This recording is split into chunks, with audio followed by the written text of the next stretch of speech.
Today kicks off National Poison Prevention Week, aiming to educate the public about small steps we can take at home to enact big changes when it comes to safety. Isabel Garcia reports that we're also getting insight into new regional poisoning trends. She joins us now at the very latest, Izzy.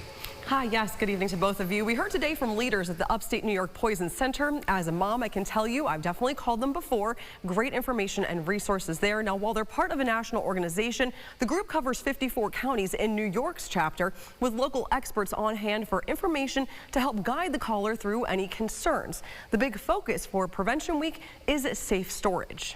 It can be cannabis products, it can be cleaning supplies, it can be personal care products like hand sanitizer or mouthwash.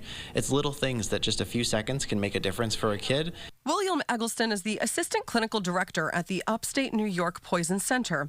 He's highlighting just a few of the reasons people, not only the general public, but doctors, nurses, and other healthcare professionals will call and utilize their expertise. It can be, a friend took a medicine that they heard about on a social media challenge, and now you're worried about them.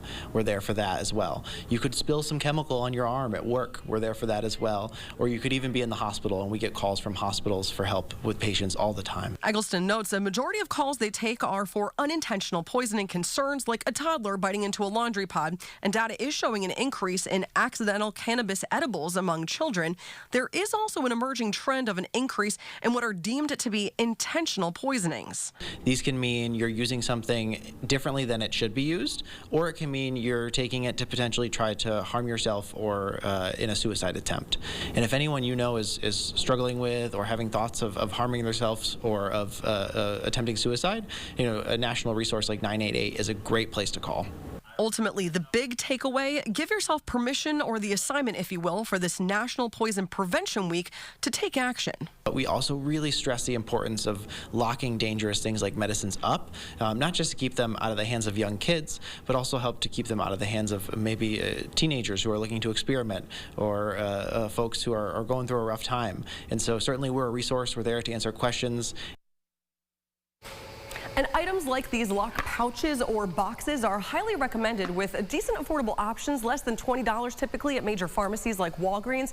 And a quick phrase to remember: for anything that's concerning to you, make sure it's up, up, and away. For now, reporting in the studio, Isabel Garcia, News 8.